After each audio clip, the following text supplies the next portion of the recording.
பாபா கையை கெட்டிமா பிடிச்சிருக்கிறீங்களா?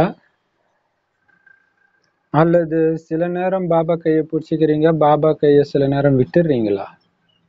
அப்படி யாராவது இருந்தீங்கன்னா கை தூக்குங்க பார்ப்போம்.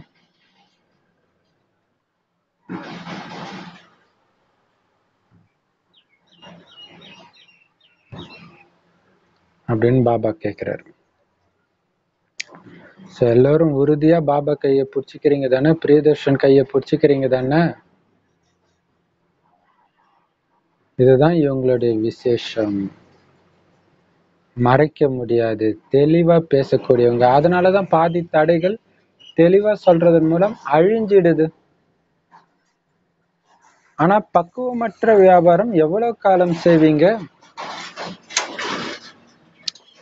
சோ கையை தூக்குங்கன்னும் போது ஒரு சிலர் கையை தூக்கி இருப்பாங்க பிள்ளைகள்.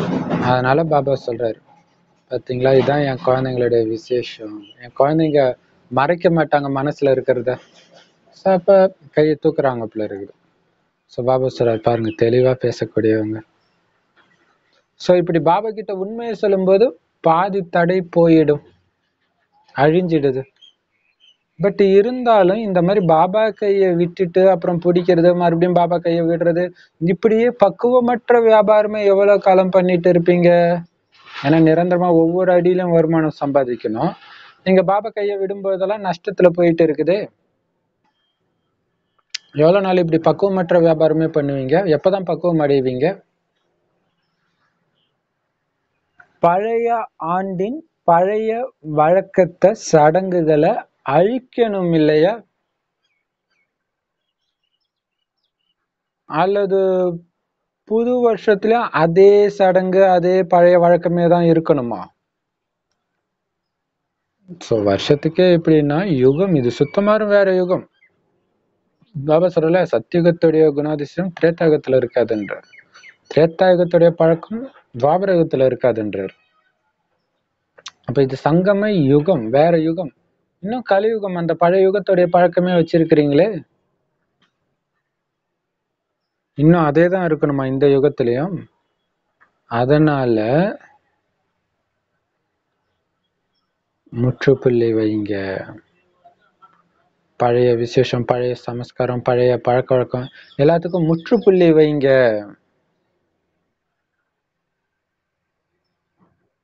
சதா பாபா கூடவே இருக்கணும், பாபா கைய பிடிச்சிட்டே இருக்கணும் அப்படிங்கிற நினைவுக்கான புள்ளி இப்பவே வச்சுக்கோங்க. கடந்ததுக்கு முற்றுப்புள்ளி, அடுத்த புள்ளி எதுக்கு? ஞாபகப்படுத்துறதுக்கு. என்னது? பாபா கூடவே, பாபா கையை பிடிச்சிட்டே இருக்கணும் அப்படின்னு. அப்பதான் பக்குவமான வியாபாரி. விசேஷ நாள் அல்லது குஷிக்கான நாட்கள்ல சுமங்கலி, பாக்கியம் மற்றும் வாழ்த்தின் அடையாளமாக பிந்து, அதாவது திலகம் வச்சுக்குவாங்க.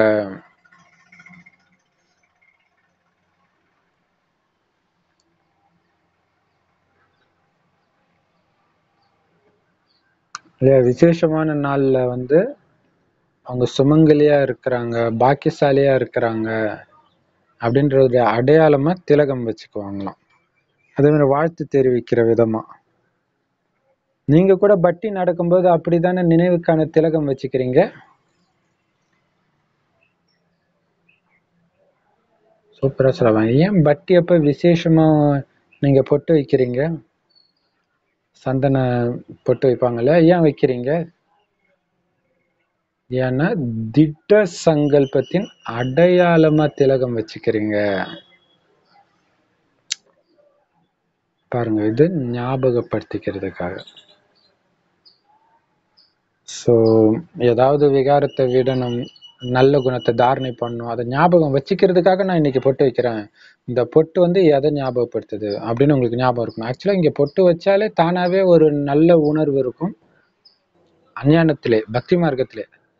ஸோ நீங்க செய்யற ஒண்ணுத்துக்கும் காரணம் இருக்கணும்.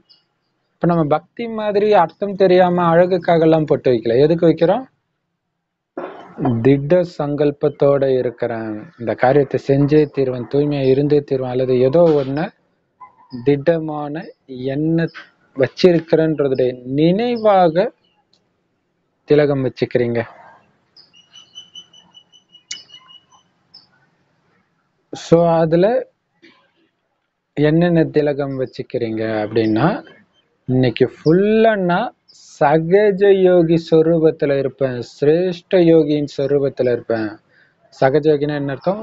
ஈஸியான யோகி. அப்படியே சர்வசாதாரண பாபா நினைவிலே இருக்குது இயல்பாகவே. அதுவே சிரேஷ்ட யோகி, மிக உயர்ந்த யோகி, அந்த சொரூபத்துல இருப்பேன் ஞாபகம் வச்சுக்கிறதுக்காக போட்டு வைக்கிறீங்க.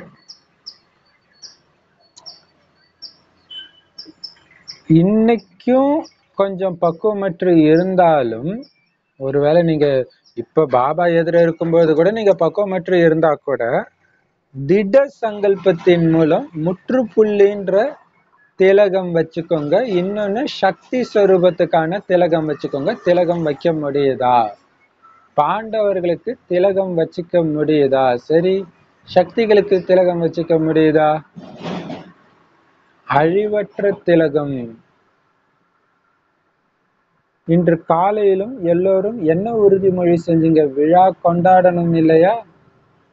திருமண விழா கொண்டாடணும். இப்ப திருமணம் நடக்கவில்லையா என்ன? குழந்தைகளை பெற்றெடுக்கவில்லையா? திருமணம் ஆகிவிட்டது. திருமண நாளை கொண்டாட வந்திருக்கிறீங்க. யாருக்கு திருமணம் நடக்கல? அவங்க கையை உயர்த்துங்க பார்க்கலாம். என்னதான் நீங்க சேட்டை செஞ்சாலும், பாபா சொல்றதை மீறி நடந்தாலும் உங்களை பாபா அப்படியே விட்டுட மாட்டார், நாயகன் விட்டுட மாட்டார். அந்த மாதிரி கணவன். ஏன்னா பாபா விட்டுட்டு பாவம் நீங்க எங்க போவீங்கன்னு அவருக்கு தெரியும்.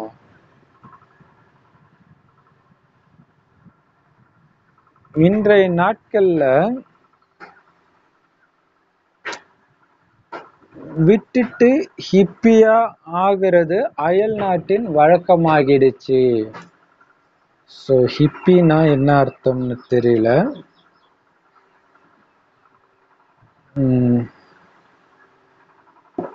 ஸோ அயல் நாட்டில் அது மாதிரி டைவர்ஸ் அதெல்லாம் சர்வசாதாரணம் இல்லையா? இப்போ இந்தியாலுமே அது அப்படி ஆயிடுச்சு. அதான் பாபா சொல்றாரு. வெளிநாட்டுல ஹிப்பியா, அதாவது கணவனை அல்லது மனைவியை விட்டுட்டு ஹிப்பியா இருக்கிறது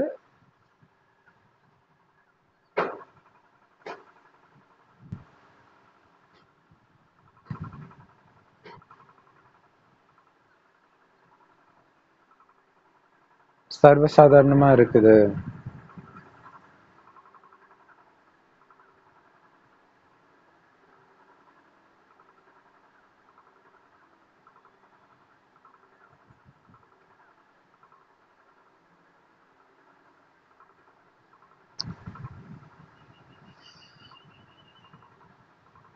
ஸோ ஹிப்பின்றது அது வெளிநாட்டுல ஏதோ ஃபேமஸான வேர்டுக்குள்ள இருக்கு. நிறைய தாடியெல்லாம் வச்சுட்டு ஒரு வித்தியாசமான தோற்றத்தோட மணியெல்லாம் போட்டுட்டு இருக்கிறதாம். ஸோ அந்த மாதிரி இருக்கிறது வெளிநாட்டுல வழக்கமா இருக்குது. அந்த மாதிரிதான் நீங்களும் இருக்கிறீங்களா?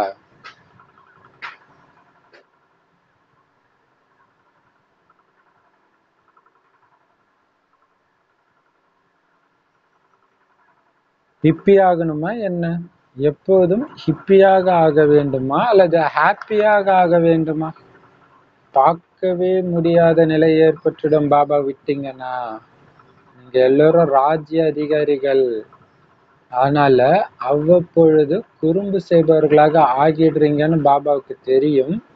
இருந்தாலும் கூடவே அழைச்சிட்டு போவேன்னு வாக்குறுதி செஞ்ச பாப்தாதா அந்த வாக்குறுதியை விடவே மாட்டார். அதனால நீங்க அவர் கூட போயே ஆகணும். நல்லது.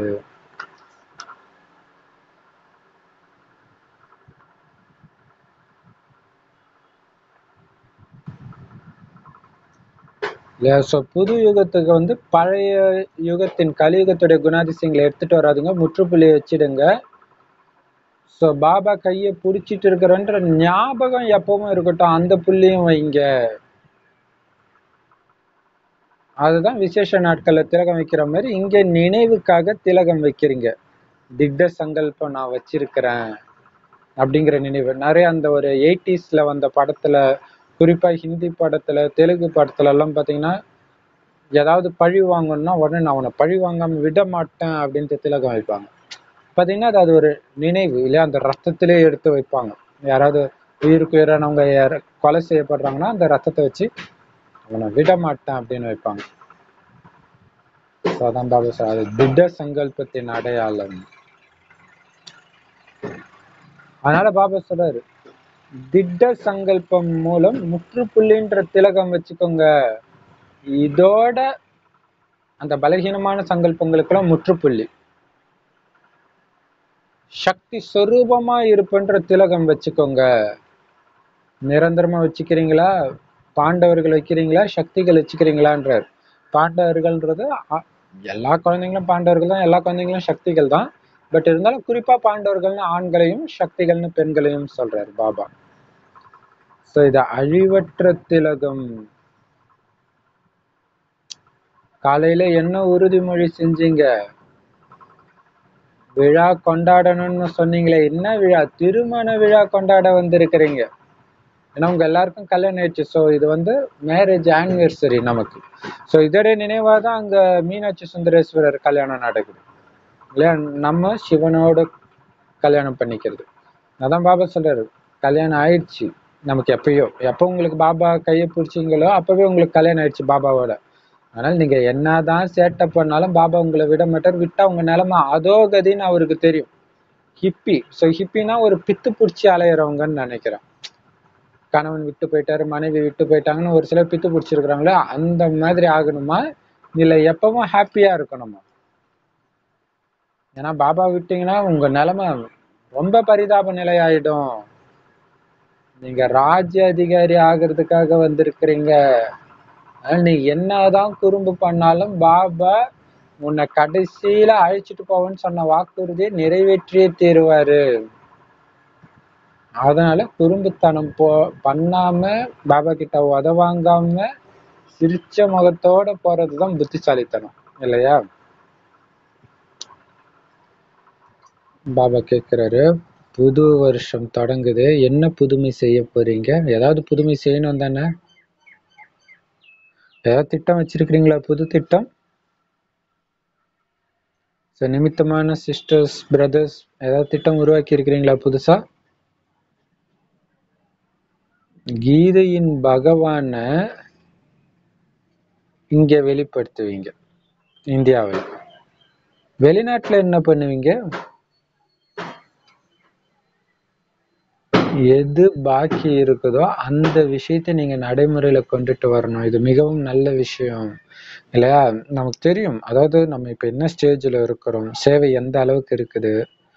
ஆனா பாபா உலகம் ஃபுல்லா தெரியறதுக்கு அந்த ஸ்டேஜ், உலகம் ஃபுல்லா தெரியுற அந்த ஸ்டேஜ், அதுக்கும் இடையில, அதுக்கும் இப்ப இருக்கிற ஸ்டேஜுக்கும் இடையில என்ன பண்ணணும் அத பண்ணுங்க. நேரத்துக்கு ஏத்த மாதிரி எல்லா விஷயங்களும் நடைமுறையில வந்துட்டே இருக்குது. கண்டிப்பா இந்த விஷயங்கள் மூலமாக பாரதத்துல கடவுள் வந்துட்டாருன்ற முரசு ஒலிக்கும். தர்ம தலைவர்கள் எழுந்திரிச்சுக்குவாங்க. பிரம்மகுமாரிகள் சென்டர்ல கடவுள் பேசிட்டு இருக்கிறாருன்னு எழுந்திரிச்சுக்குவாங்க.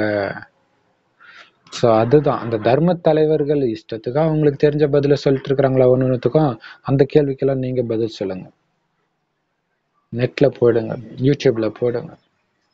அப்ப அவங்க ஏந்திரிப்பாங்க இல்லையா? அவங்க சிஷ்யர்கள் பார்த்துட்டு இதுக்கே இன்னொருத்தர் பதில் சொல்லியிருக்காரு பாருங்களா, இது வேற மாதிரி இருக்குது பாருங்களான்னு அவங்களுக்கு சொல்லுவாங்க. அப்ப அவங்க ஏந்திரிப்பாங்க. கொஞ்சம் அவங்களுக்கு இது ஸ்ட்ரைக் ஆயிடுச்சு கரெக்டுன்னா மற்றதை பார்ப்பாங்க, ஏந்திரிச்சிடுவாங்க. அதே நேரத்துல குழப்பங்களும் ஏற்படும். அப்ப என்ன பண்ணுவாங்க? நல்லா இருக்குது அப்படின்னு சொல்லிட்டு மறுபடியும் தூங்கிடுவாங்க.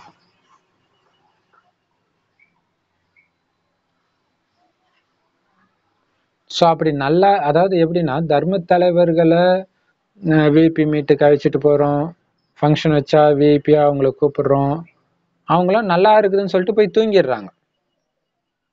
ஸோ அப்ப நீங்க கடைசியில பண்ண போற விஷயங்கள் என்ன பண்ணுமா, எப்படி அந்த மாதிரி ஏந்திரி சொல்லி ஏந்திரிக்கிறேன்ட்டு தூங்குனா அவங்க மேல ஜில்லுன்னு தண்ணி ஊத்துவாங்களே, அந்த மாதிரி நீங்க இப்ப பண்ண போறீங்க. ஒரேடியா ஏந்திரிச்சிட போறாங்க. எப்படி சொல்றாரு பாருங்க, என்ன விஷயம் பண்ணணும்னு சொல்ல, ஆனா அதுக்கு என்ன பண்ணணுமோ அதை பண்ணுங்கன்ற. எவ்வளவு சூப்பர் இல்லையா? புதுசா பண்ணுங்க.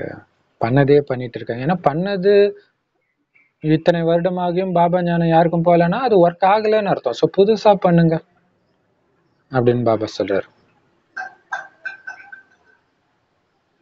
குறிப்பா பாரதவாசிகள் மீது இந்த குளிர்ந்த நீரை தெளிக்கும் போதுதான் ஏந்திரிப்பாங்க. ஸோ என்ன புதுமை பண்ண போறீங்க அவங்களை எழுப்புறதுக்கு பாபா கேட்கிறாரு. பாபா ஐடியா கொடுப்பாரு, நிறைய கொடுத்துருக்கிறாரு.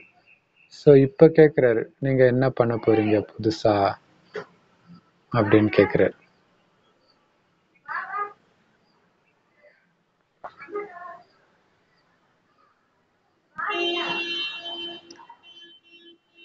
லௌகீக உலகத்துல எந்த இடத்துல எந்த அளவுக்கு குழப்பம் ஏற்படுதோ அதே குழப்பமான இடத்துல சதா குஷிக்கான அசைக்க முடியாத நிலை அப்படிங்கிற கொடி பறக்க வைங்க. சமஸ்வப்பரில அரசாங்கமே குழப்பத்துல இருக்கும். ஆனா பிரபுவுடைய குப்தமான ரத்தினங்கள், மறைமுகமான ரத்தினங்கள் நீங்களோ சதா முழுமையான, சதா அசைக்க முடியாத நிலையில இருக்கிறோம் அப்படிங்கிற கொடிய விசேஷமா பறக்க வைப்பீங்க. அப்பதான் அரசாங்கத்துடைய கவனமே உங்க பக்கம் ஈர்க்கப்பட்டுடும். குப்தமான வேஷத்துல இந்த தேசத்துக்கு வந்திருக்கிற விசித்திர ஆத்மாக்களாக இவங்க யாரு? முழு உலகத்துல இவங்க தனிப்பட்டவரா இருக்கிறாங்களே, அதே நேரத்துல எல்லோருக்கும் பிரியமானவர்களா இருக்கிறாங்களே, இவங்க யாரு அப்படின்னு யோசிப்பாங்க.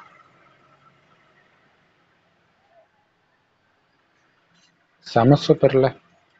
இப்ப பாத்தீங்கன்னா பெரும்பாலும் அந்த போர் நடக்கிற டைம்ல அங்கெல்லாம் பாத்தீங்கன்னா அந்த கிறிஸ்தவ கன்னிகாஸ்திரிகள் போய் சேவை செய்வாங்க. அதை பார்த்துதான் நிறைய பேர் மதமே மாறுவாங்க. ஏன்னா அவங்க அங்க போக வேண்டிய அவசியமே இல்லையே.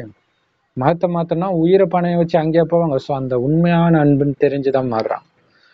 அந்த மாதிரி நமக்கு கூட பிரச்சனை வருது. இப்ப கேரளால பிரச்சனை வருது, அங்க வருது, இங்க வருது. ஸோ அந்த டைம் நம்ம அந்த இடத்துல ஒயிட் அண்ட் ஒயிட்ல பேட்சோட போய் சேவை செய்யும் பொழுது அவங்க பார்ப்பாங்க இல்லையா, இவங்க யாரு, இவ்வளவு அமைதியா இருக்கிறாங்களே, இவங்க யாரு. அதே மாதிரி பயங்கர குழப்பம் அங்க இங்க வெட்டு குத்துன்னு நடக்கும் போதும் அமைதியா இருக்கிறாங்களே, இவங்க யாரு அப்படின்னு பார்ப்பாங்களாம். செம ஆச்சரியம் இல்ல? இவங்க யாரு? பாபா ஒரு ஸ்ரீமத் கொடுத்திருக்காரு, சட்டத்தை கையில எடுக்கக்கூடாதுன்ட்டு. இப்போ ஒரு இயக்கம், நிறைய இயக்கங்கள் இருக்கு. ஸோ ஏதோ ஒரு இயக்கத்துல ஒரு குண்டு அடிப்படுது, அல்லது யாரையோ வெட்டி குத்திட்டாங்க, கொலை பண்ணிட்டாங்க அப்படின்னா என்ன பண்ணுவாங்க, உடனடியே கேஸ் கொடுப்பாங்க. ஆனா அந்த மாதிரி நமக்கு ஏதோ ஒண்ணு ஆகி நம்ம எதுவுமே பண்ணல, எந்த ஆக்ஷனும் எடுக்கலன்னா உடனே எல்லாருடைய கவனமும் திரும்பும். ஏன் நீங்க எதுவும் ஆக்ஷன் எடுக்கல? இல்ல, இறைவன் எடுக்கக்கூடாதுன்னு சொன்னார். அப்ப யோசிப்பாங்க, இவங்கதான் கடவுளோட குழந்தைன்ட்டு இல்லையா. வடநாட்டுல யாரோ ரொம்ப வருஷத்துக்கு முன்னாடி, ஒரு 10-15 வருஷத்துக்கு முன்னாடி ஒரு கன்னிகாஸ்தியை யாரோ ரேப் பண்ணிட்டாங்கன்ட்டு இங்கெல்லாம் போஸ்டர் அடிச்சு ஒட்டினாங்க. கூட்டம் எல்லாம் ஊர்வலம் எல்லாம் போனாங்க. ஸோ ஆனா அதை விட பயங்கரமான மோசமான ஒரு பாதகம் நமக்கு ஒருவேளை ஏற்படுதுன்னு வச்சுக்கோங்க. ஆனா அதெல்லாம் நியூஸ்ல வந்துருச்சு. ஆனா நம்ம எதுவுமே திருப்பி பண்ணல அப்படின்னா அப்ப ஆச்சரியமா பார்ப்பாங்க, இவங்க யாரு, எப்படி இவங்களுக்கு இவ்வளவு பொறுமை இருக்குது, மறைமுகமா இருக்கிற இந்த ரத்தினங்கள் யாரு அப்படின்னு பார்ப்பாங்க. ஏன்னா எல்லாருக்கும் பிடிச்சவங்களா இவங்களுக்கு துக்கம் கொடுத்தவங்களுக்கு கூட இவங்க திருப்பி துக்கம் கொடுக்க மாட்டாங்கன்னு ஒரு ஆள் இப்ப இயேசு வந்து கன்னத்துல அரைஞ்சா இன்னொரு கன்னத்தை கட்டு ஒருத்தர் தான் சொன்னார். எல்லாரும் அப்படி இல்லை. ஆனா இங்க இருக்கிற அத்தனை பேரும் அப்படி இருக்கிறாங்களேன்னு பார்ப்பாங்க. எப்படி இருக்கும் இல்லையா? இப்போதைக்கு அந்த மாதிரி அன்புக்கு பேர் போனவங்கள ஜெயினர்கள் அந்த நிர்வாணமா இந்தியா ஃபுல்லா ஊர்வலம் வருவாங்க ஏதோ ஒரு நாள். சோ அப்ப பாத்தீங்கன்னா அந்த ரோட்ல எறும்பு கூட மிதிச்சிடக்கூடாதுன்றதுக்காக அந்த விசிறி வச்சு விசிறிட்டே போவாங்க. ஸோ அது எல்லாரும் ஆச்சரியமா பாக்குறாங்க இல்லையா? இப்ப பொறுமைன்னா அவங்கதான்ற மாதிரி தான் இருக்குது. ஸோ அதையும் ஓவர்டேக் பண்ற மாதிரி நாம பொறுமையின் சொரூபமா இருக்கணும்னா என்ன பண்ணணும்னு யோசிக்கணும். ஸோ அதை நிரூபிக்கிறதுக்காகவே நமக்கு மிகப்பெரிய சோதனைகள் கண்டிப்பா வரும். பாபா சொல்லியிருக்கிறார், செக் பண்றதுக்குன்னே உங்ககிட்ட வருவாங்க. ஒருத்தர் தான் இப்படி இருக்காரா இல்ல எல்லாருமே அமைதியா இருக்கிறாங்களான்னு செக் பண்றதுக்கு வருவாங்க. இவ்வளவு அமைதி இல்லையா? பிரம்ம பாபாவை கத்தியால குத்த வரும்போது அவர் அமைதியா இருந்தார். மத்தவங்களாம் வந்து பிடிச்சாங்க. ஆனா மத்தவங்களுமே அமைதியா இருந்தாங்கன்னா என்னைக்கு அப்படி நடக்குதோ அன்னைக்கு உலகம் ஃபுல்லா பிரம்மகுமாரினா யாருன்னு தெரிஞ்சிடும். அந்த அமைதி அதுதான் பெரிய விஷயம். சோ அந்த மாதிரி டெஸ்ட் பேப்பர் இப்ப மற்ற இயக்கத்துக்கு வந்துட்டு இருக்குது, இன்னும் நமக்கு வரல. பட் மற்ற இயக்கம் உதாரணத்துக்கு பாத்தீங்கன்னா புத்த மதத்தை சார்ந்தவங்க நேபாளா என்ன நாடு தலை லாமா இல்லையா? சோ அவங்கள வந்து நேபாள் தான் நினைக்கிறேன். சோ அங்க துரத்துனாங்க. அப்ப நிறைய பேர் மறைமுகமாவே கவர்மெண்ட்டுக்கு தெரியாமலே மறைமுகமா நடந்தே வராங்க பாரத பூமிக்கு. சோ அப்ப தலை லாமா சொல்றாரு அவங்க என்ன பண்ணாலும் திருப்பி தாக்க கூடாதோ ஏதோ சொன்னாருன்னு நினைக்கிறேன். ஆனா எதுக்காக நாட்டை விட்டு துரத்துனாங்க அது சரியா தெரியல. பட் இருந்தாலும் இவங்க பொறுமை இருந்தாங்க, பொறுமையா இருக்கிறது முக்கியம் அப்படின்னு அவர் இருந்ததுனாலதான் அவருக்கு அமைதிக்கான பரிசு கிடைச்சது. அப்ப அவங்க அமைதியானவங்க நிரூபிக்கணும்ன்றதுக்காக இந்த நாடகத்துல அப்படிப்பட்ட பதிவு. ஆனா எல்லாரையும் விட நம்பர் 1 பிரம்மகுமாரினா நமக்கு என்ன மாதிரி டெஸ்ட் பேப்பர் வரும்னு மட்டும் யோசிச்சு பாருங்க. பயங்கரமா கண்டிப்பா வரும். ஆனா நம்ம தயாரா இருக்கணும். யார் அந்த அளவுக்கு என்ன ஆனாலும் சுய தர்மத்தை விட்டு கொடுக்க மாட்டேன், பல அநீதிகள் இழைக்கப்பட்ட சுய தர்மத்தை விட்டு கொடுக்க மாட்டேன்னு இருக்கிறாங்களோ அவங்க மூலமா தான் பாபா வெளிப்படுவார்.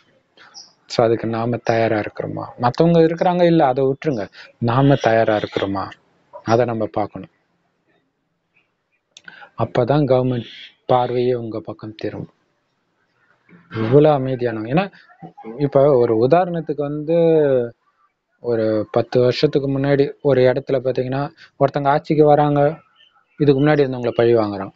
அவங்க ஆட்சிக்கு வராங்க, இவங்கள பழிவாங்க. இப்படியே மாத்தி அப்ப மக்கள்லாம் இவங்க பாட்டுக்கு பழி வாங்கிட்டே இருந்தா மக்களுக்கு என்னதான் பண்ணுவாங்க, எப்பதான் பண்ணுவாங்க அப்படின்னு கேட்டாங்க ஒரு பல வருஷத்துக்கு முன்னாடி. ஆனா தனக்கு துக்கம் கொடுத்தவங்களுக்கு கூட நன்மை செய்யணும்னு இந்த பிரம்மகுமாரிகள் நினைக்கிறாங்க. இவங்களை நம்பிதான் ஆட்சியை ஒப்படைக்கணும் அப்படிங்கிற அந்த எண்ணமே வரும். எப்ப எது நடந்தாலும் அசைக்க முடியாத நிலையில நாங்க இருக்கிறோம், நீ என்ன வேணாலும் பண்ணி எனக்கு கொஞ்சம் கூட கோபம் வராது அப்படின்றத நடத்தையின் மூலமா எப்ப நம்ம வெளிப்படுத்துறோமோ அப்ப அரசாங்கத்துடைய பார்வை நம்ம பக்கம் திரும்பும்.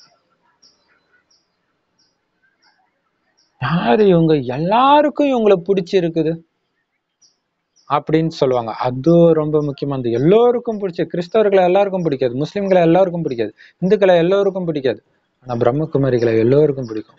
முஸ்லிம்களும் சொல்லுவாங்க எங்களுக்கு பிரம்மகுமாரி பிடிக்கும், கிறிஸ்தவர்களும் சொல்லுவாங்க எங்களுக்கு பிரம்மகுமாரி பிடிக்கும், இந்துக்களும் சொல்லுவாங்க. அந்த மாதிரி இருக்கிறாங்களே இவங்க யாரு அப்படின்னு முழு உலகமும் திரும்பி பார்க்கும். எல்லாத்துல இருந்து தனியா வேற தெரியுறாங்களே. யாரு ரொம்ப ஏழை, அதாவது செல்வத்துல பலகீனம்னு தன்னை புரிஞ்சுக்கிறாங்களோ அந்த ஏழைகளை அழிவற்ற செல்வத்தினால நிரப்பி நான் எல்லாத்துலயும் நிரம்பி இருக்கிறேன், பல கோடி மடங்கு பாக்கியவான் நான் அப்படின்ற அனுபவம் செய்ய வைக்கணும். அந்த ஏழைகளுக்கு எனக்கு எல்லாமே இருக்குது, எனக்கு என்ன குறை அப்படின்னு அனுபவம் பண்ண வைக்கணும். நான் சதா பல மடங்கு பாக்கியவான் அனுபவம் செய்ய வைக்கணும்.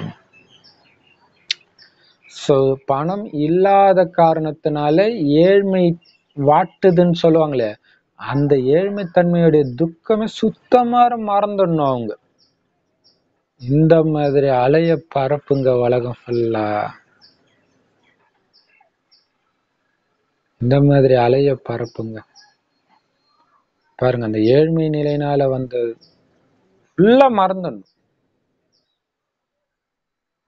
யாரு வந்தாலும் நான் அளவற்ற பொக்கிஷத்தினால நிரம்பிட்டேன், இதுக்கு மேல வேற என்ன செல்வம் இருக்குதுன்னு அனுபவம் செய்யணும். எப்ப இந்த மாதிரி அழிவற்ற பொக்கிஷத்தினால அவங்க நிரம்பிய அனுபவம் ஆகுதோ,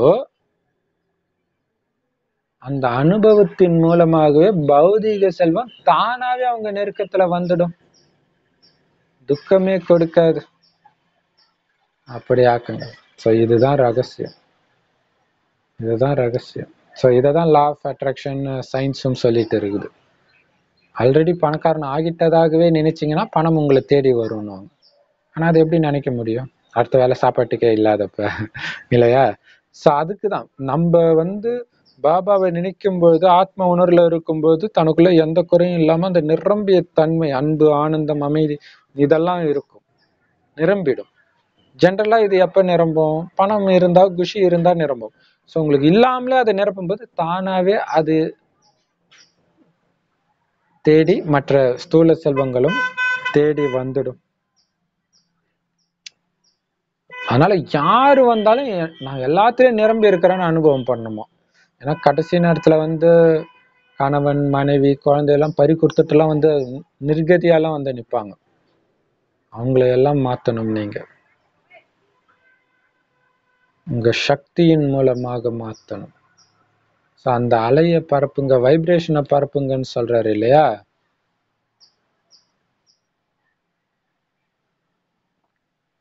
இப்ப வந்து தெரியாது, அதாவது வெயில்ல நிழலுடைய அருமை வெயில்ல தான் தெரியுன்றாங்க இல்லையா?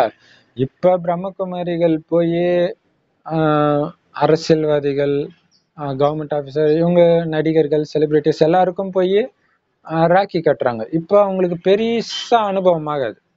ஆனா கடைசியில துக்கத்தின் உச்சத்துல இருக்கும்போது அங்க பிரம்மகுமாரி போயிட்டு வந்தோடனே அப்படியே மனசு சாந்தமாறுது, அவங்களுக்கு தெரியும். சோ அந்த மாதிரி அதிர்வலைகளை பரப்புங்க.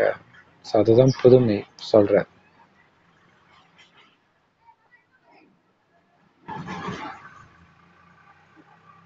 வெளிநாட்டுல இந்த புது வருஷத்துக்கான புதுமை என்ன பண்ண போறீங்க? சென்டர் திறந்துகிட்டே தான் இருக்கிறீங்க, இன்னும் நிறைய திறக்கப்படும்.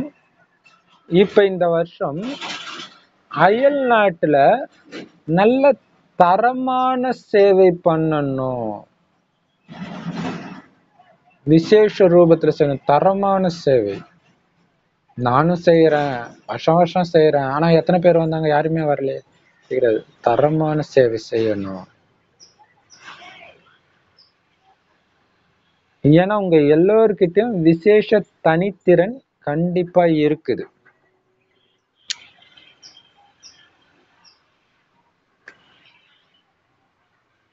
ஆனா எல்லோருக்கிட்டையும் அந்த தனித்திறமை, டேலண்ட் இருக்குது இல்லையா?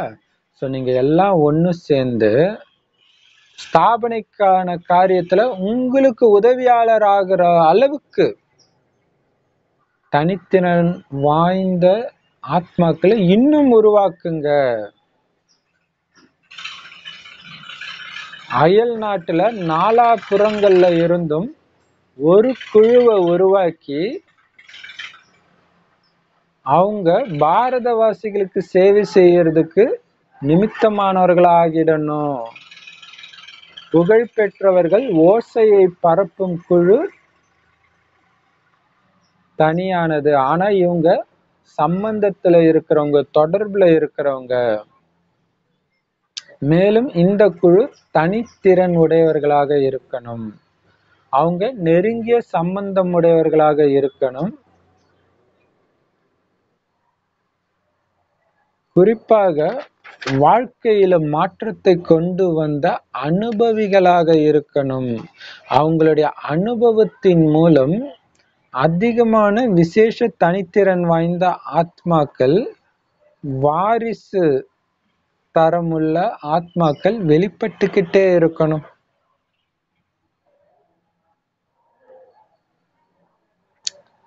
அவங்க சேவைக்கு நிமித்தமாக இருக்கிற குழு. இவங்க வாரிசு குவாலிட்டி சேவாதாரி குழு. பிரபலமானவர்களாகவும் இருக்கணும், வாரிசும் இருக்கணும். இப்படிப்பட்ட குழு அயல் நாட்டுல தயாராகிடுச்சுன்னா உள்நாட்டு சேவையில ஈடுபடணும். அரசியல் தலைவர்கள், தர்ம தலைவர்கள் போன்ற அனைத்து ஆத்மாக்களுக்கும் தனது அனுபவ சக்தியின் மூலம் அனுபவம் செய்யக்கூடிய ஆசையை உருவாக்கிவிட வேண்டும். தனது அனுபவ சக்தியின் மூலம் அனுபவம் செய்யக்கூடிய ஆசையை உருவாக்கிவிட வேண்டும். ஆக இப்படி சேவையில ஈடுபடுற வாரிசு சேவாதாரி குவாலிட்டி குழுவை தயார் செய்யுங்க. புரிஞ்சுதா?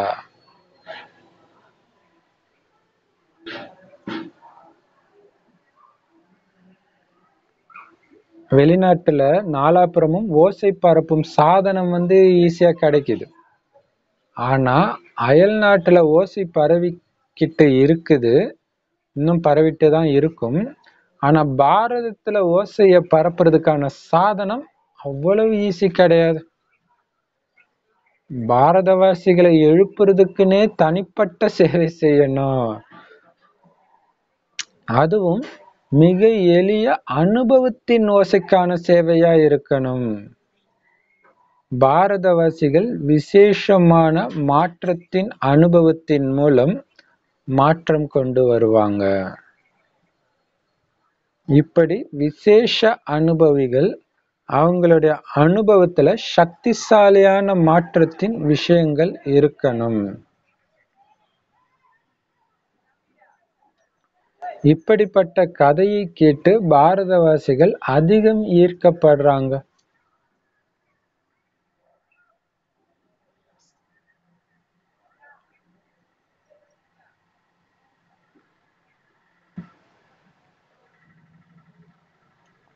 பாரதத்துல கதைகள் கேட்கக்கூடிய வழக்கம் இருக்குது. அயல் நாட்டினர் என்ன பண்ணணும் புரிஞ்சுக்கிட்டீங்களா? இந்த அளவுக்கு நிமித்த சகோதரிகள் வந்திருக்கிறீங்க. இப்படிப்பட்ட குழு தயார் செஞ்சு அழைச்சிட்டு வரணும். நல்லது.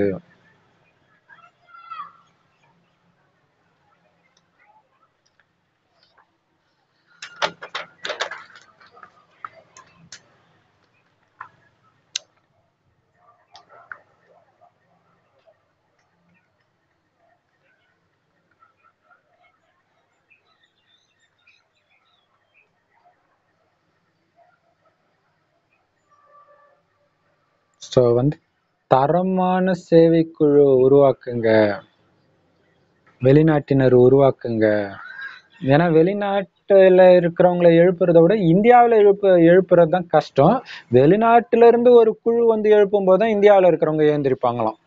ஸோ அந்த குழு ரொம்ப ஃபேமஸ் ஆனவங்களா இருக்கணும்ன்ற. எவ்வளவு சூப்பர் பாருங்க. இது லவ் யூ பாபா. இது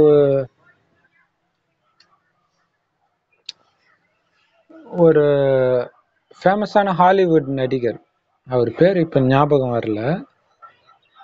சிகாகோ படத்துடைய ஹீரோ அவர் பாத்தீங்கன்னா எய்ட்ஸுக்காக வாலண்டியரா வந்தார், இந்தியாவுக்கு வந்தார் விழிப்புணர்வுக்கு, இல்லையா? ஸோ அது மாதிரி தயாரா இருக்கிறாங்க நல்ல விஷயத்துக்காக கொடுக்க. அந்த டைம் கமல் கூட அதுக்கு கை கொடுத்தாரு. அதே மாதிரி தூய்மையான பாரதத்துக்கும் கமல் கை கொடுத்தாரு. அவர் நாஸ்திகர் தான், ஆனா இதுக்கு தயாரா இருக்கிறாங்க. ஸோ அவங்களுக்கு அதை புரிய வைக்கணும், தயாரா இருப்பாங்க இல்லையா? ஸோ அந்த மாதிரி பிபிக்கள், அதாவது அதுல நம்ம கேரக்டரையும் பார்க்கணும்.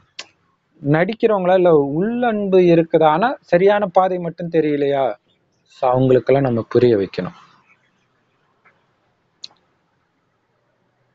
அதே மாதிரி வெளிநாட்டுல இருந்து ஒரு ஃபேமஸான ஆட்கள்லாம் இங்க சொன்னாங்கன்னா ஏந்திரிச்சிடுவாங்க, இல்லையா?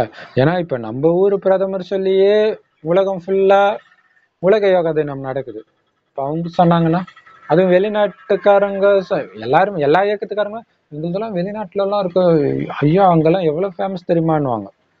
ஸோ அந்த வெளிநாட்டு மோகம் இருக்குது நம்ம ஆட்களுக்கு.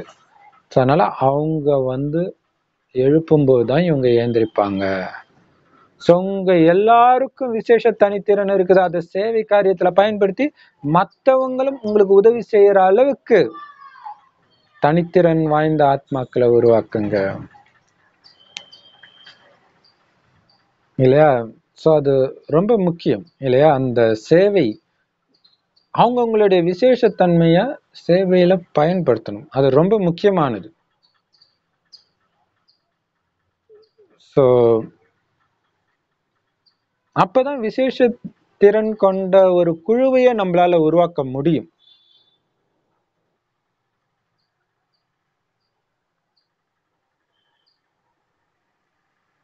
புகழ் பெற்றவர்கள் ஓசைய பரப்புற குழு வந்து தனியா இருக்குது.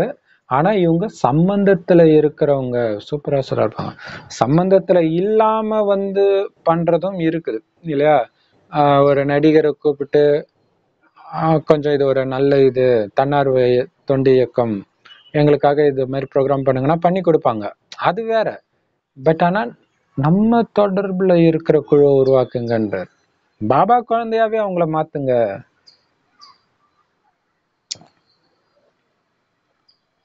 நெருங்கிய சம்பந்தமுடைய தனித்திறன் கொண்ட குழுவா இருக்கணும். அவங்க வாழ்க்கையில மாற்றத்தை கொண்டு வந்தா அனுபவியா இருக்கணும். செம சூப்பர், இல்லையா? இது வந்து லவ் யூ பாபா.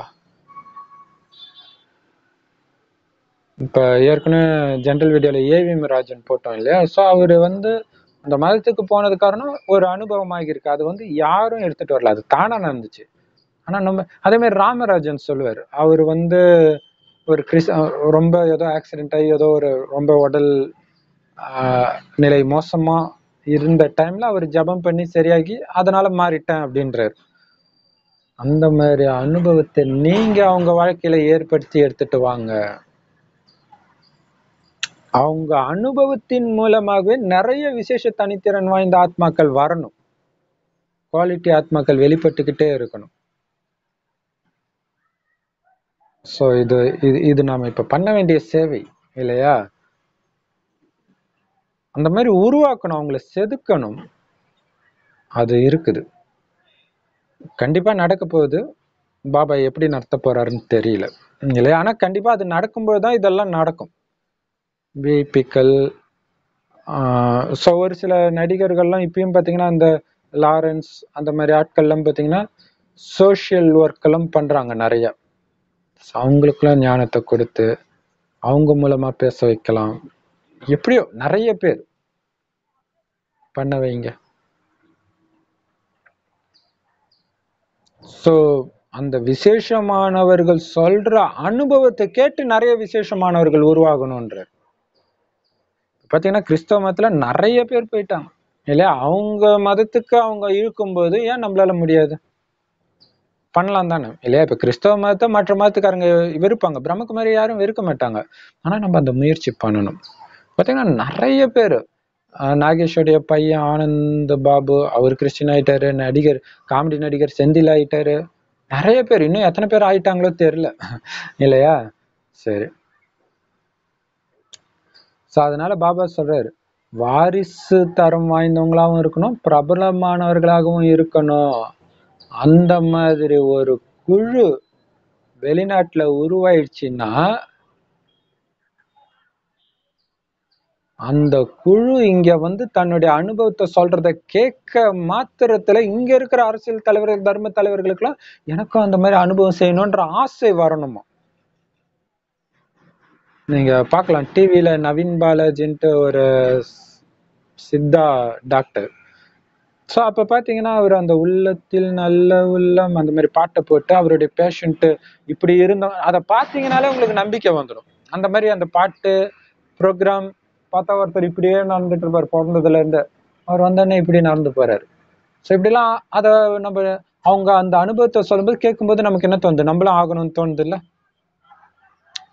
அந்த மாதிரி குழு உருவாக்குங்க.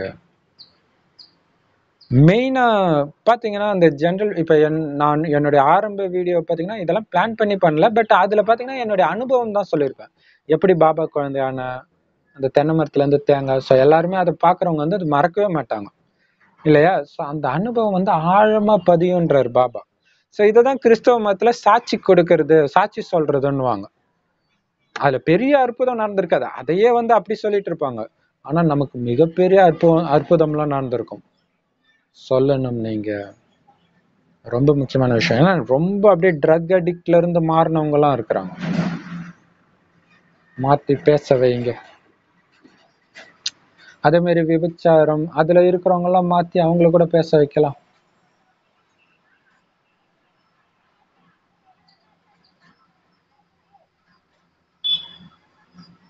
அந்த மாதிரி குழு உருவாக்குங்க.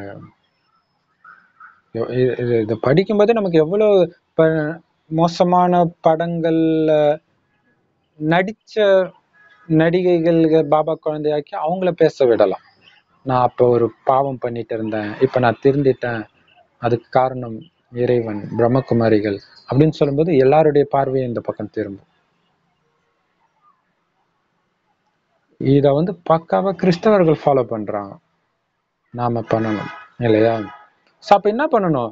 அவங்க மாறணும்ன்ற தாய் அன்போட போய் சேவை பண்ணணும். அவங்களை தேடி அவங்க வீட்டுக்கே போய் நம்ம பண்ணணும். அப்பதான் இது சாத்தியம்.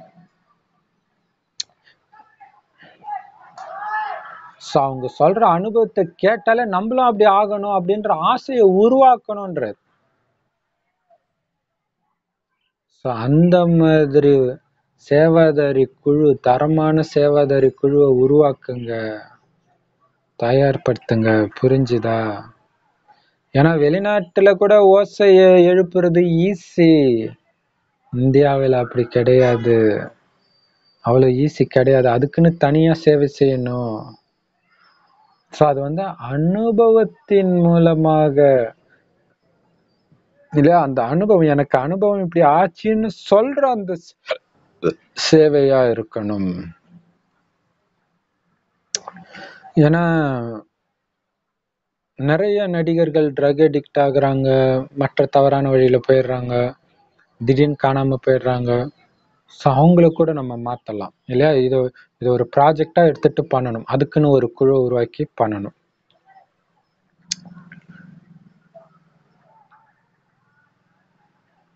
ஏன்னா பாரதவாசிகள் இந்த மாதிரி விசேஷமான மாற்றம் ஆன அனுபவத்தை கேட்டுதான் தாங்களே மாறுவாங்க. அவ்வளவு சீக்கிரம் மாறிட மாட்டாங்க பாரதவாசிகள். அதனால அந்த மாதிரி விசேஷ அனுபவிகளா இருக்கணும். அந்த அனுபவத்துல சக்திசாலியான மாற்றத்தின் விஷயங்கள் இருக்கணும். சும்மா சாதாரண விஷயமா இருக்கக்கூடாது, பயங்கரமா அப்பா இப்படி ஒரு சேஞ்ச் நடந்துச்சா அப்படி இருக்கணும். அந்த மாதிரி இதுக்கு எடுத்துக்காட்டு பார்த்தீங்கன்னா, போன வருஷம் நியூஸ் பேப்பர்ல வந்துச்சு, 100 கொலை செஞ்ச ஒரு பிரதர் பிரம்மகுமாரி ஆகி சேவை பண்றாரு அப்படின்னு நியூஸ் பேப்பர்ல. ஆனா போட்டது வந்து நெகட்டிவா போட்டாங்க, கொலைகாரன் இதுல வந்து சேர்ந்துட்டான் அப்படின்னு போட்டாங்க. ஸோ என்ன பண்றது? சரி,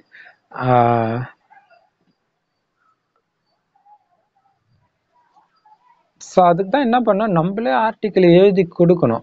அவங்க அப்படிதான் எழுதுவாங்க இல்லையா? நம்மளே எழுதி அந்த மரியாதையோட இப்படி இதை போடுங்க, இதை போட்டு அவர்னால எத்தனை பேர் மாறி இருக்கிறாங்க அப்படின்லாம் நம்ம போடணும். சரி, ஏன்னா பாரதத்துலதான் கதை கேட்கிற வழக்கமே இருக்குது.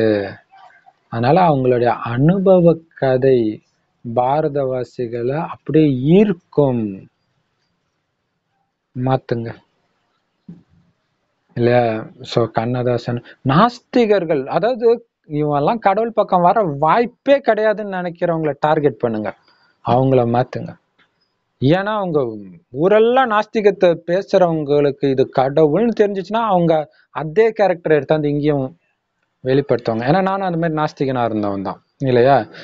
ஸோ அதை பண்ணணும். கடவுள் நம்பிக்கை உள்ளவனை கூட நம்ம நம்ப முடியாது. ஏன் நம்ப முடியாதுன்னா அவங்க பழப்பு போயிடுமேன்ட்டு வாயை திறக்காம இருப்பாங்க. ஆனா நாஸ்திகர்களை டார்கெட் பண்ணலாம். சரி, அந்த மாதிரி குழுவை தயார் செஞ்சு அழைச்சிட்டு வாங்க. இத்தனை சகோதரிகள் வந்திருக்கிறீங்களா, பொறுப்புல இருக்கிற சிஸ்டர்ஸ் வந்திருக்கிறீங்க இல்லையா, அந்த மாதிரி குழுவை தயார்படுத்தி அழைச்சிட்டு வாங்க அப்படின்னு பாபா சொல்றார். சமவா ஃபுல்லா சேவை தான் இல்லையா வாணியில. ஸோ இந்த பரிசை பாபாவுக்கு புத்தாண்டு பரிசா கொடுங்க. பாபா அதே மாதிரி நமக்கு என்ன பரிசு கொடுக்கிறாரு அப்படின்னா, வரதானத்தின் மாலையை கொடுக்கிறார் பரிசா, புத்தாண்டு பரிசா. ஏன்னா ஒரு விழா கொண்டாடினாலே மாலை போடுவாங்க இல்லையா, அந்த மாதிரி அனைத்து நாயகிகளுக்கும் வரதான மாலையை பரிசா கொடுக்கிறார். வரதானன்ற மாலை சூப்பர்ல. திவ்யா சிஸ்டர் வரதான மாலைன்னு போட்டாங்க பாருங்க, இப்ப வானிலை வருது இல்லையா. அவங்க ஒரு வாரம் 2 வாரம் முன்னாடி அவங்களுக்கு தோணுச்சு வரதானமா வச்சு போடணும், எல்லாருக்கும் அது புரிய வைக்கணும்ன்ட்டு. அந்த மாதிரி மாலையை பரிசா கொடுக்கிறார்.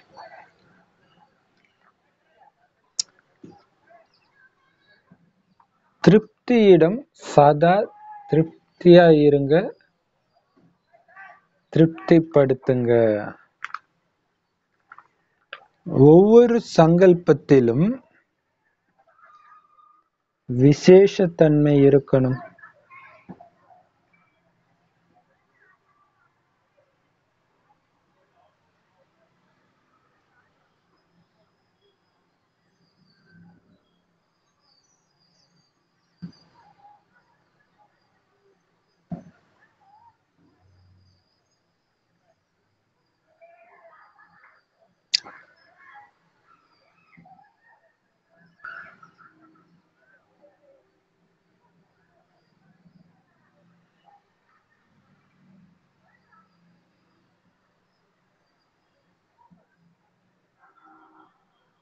ஸோ நீங்க எல்லோரும் எப்பொழுதும் திருப்தியா இருங்க, மற்றவர்களை எப்பவும் திருப்திப்படுத்துங்க.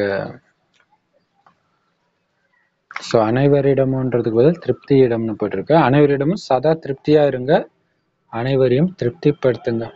உங்களுடைய ஒவ்வொரு சங்கல்பம்னா என்ன, எண்ணம், தாட். ஒவ்வொரு எண்ணத்திலும் விசேஷத்தன்மை இருக்கணும், சாதாரண எண்ணமே வரக்கூடாது.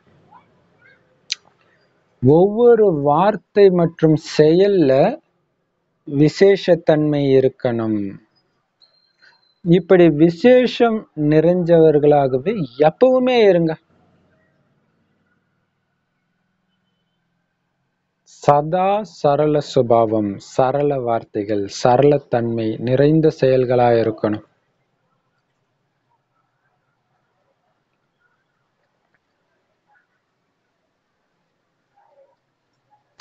இப்படி சரள சொரூபத்துடன் இருங்க, சதா குஷியா இருங்க, குஷியின் பொக்கிஷத்தை பகிர்ந்து கொடுங்க. சதா ஒருத்தருடைய வழிப்படி ஒருத்தர்கிட்ட மட்டும் அனைத்து சம்பந்தமும், அந்த ஒருத்தர்கிட்ட இருந்து அனைத்து பிராப்தியும் இருக்கணும்.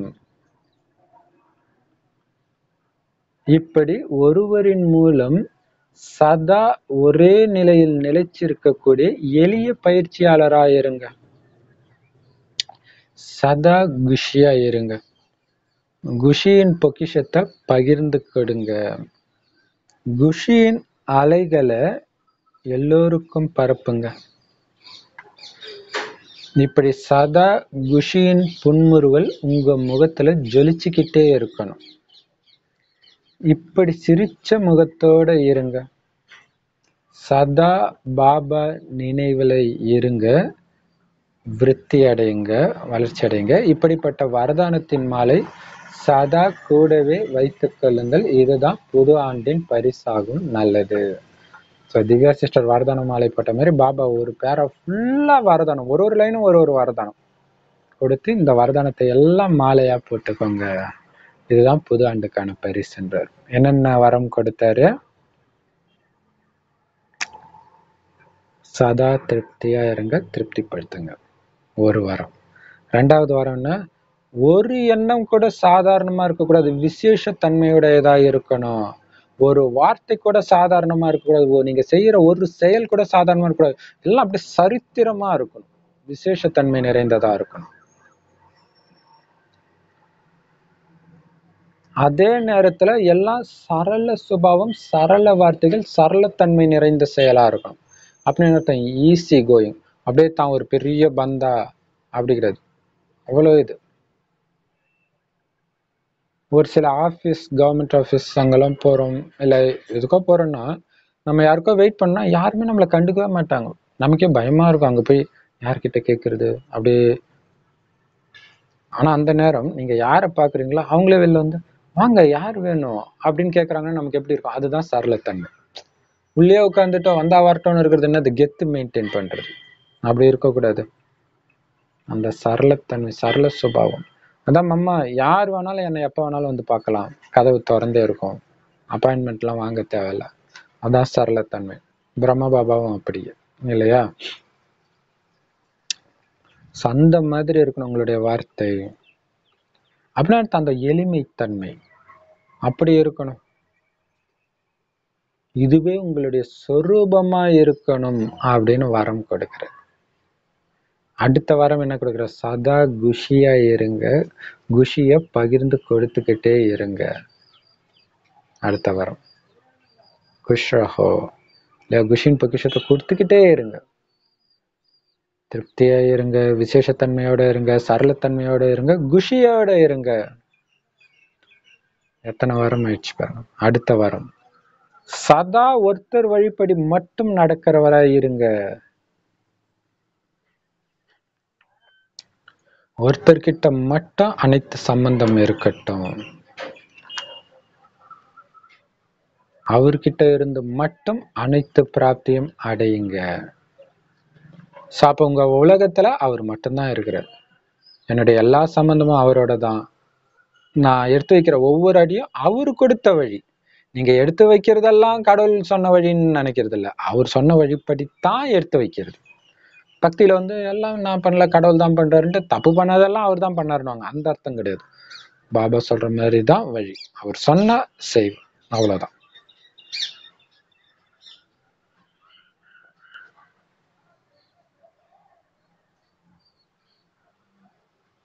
அவர்கிட்ட இருந்துதான் எல்லா பிராப்தியும். எது கேட்கனாலும் நான் அவர்கிட்ட தான் கேட்பேன்.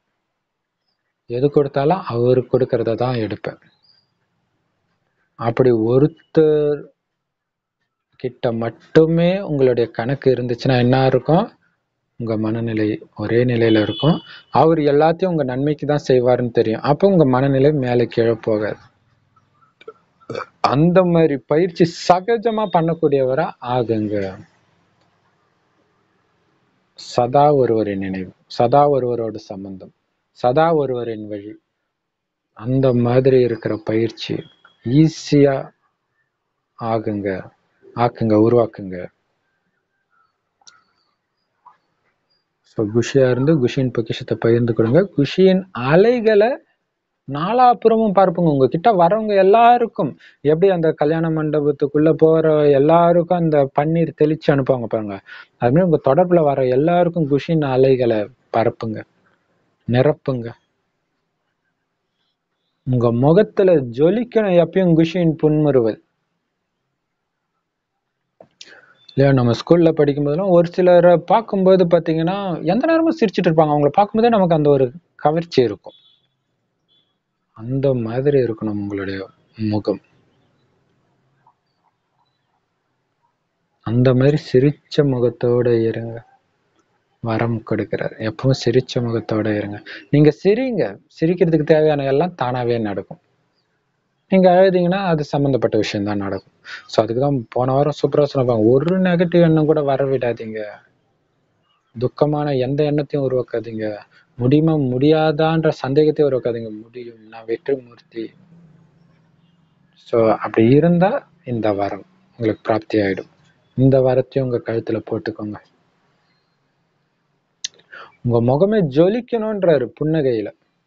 ஏன்னா அந்த புன்னகைக்கு பவர் இருக்குது இல்லையா? உதாரணத்துக்கு பாத்தீங்கன்னா இந்த 90ஸ்ல பாத்தீங்கன்னா ஃபேமஸான ஹீரோயினா ரோஜா இருந்தாங்க. ஸோ அவங்களோட பிளஸ் பாயிண்ட்டை பார்த்தாலே அந்த ஸ்மைல் தான். அந்த சிரிப்பே வித்தியாசமா இருக்கும். அந்த ஸ்மைலுக்கு அப்படி ஒரு வசீகரம் இருக்குது. ஸோ நம்மளும் அந்த மாதிரி சிரிச்ச முகத்தோட இருக்கணும் அப்படின்னு பாபா சொல்றாரு. ஸோ இதெல்லாம் எப்ப சாத்தியம்? ஒருவரின் நினைவுல நிரந்தரமா இருக்கும் பொழுது. ஸோ இந்த குணங்கள்னால வளர்ச்சி அடையுங்க. இந்த மாலை எப்பவுமே உங்க கழுத்துல இருக்கட்டும். இதுதான் புத்தாண்டின் பரிசு.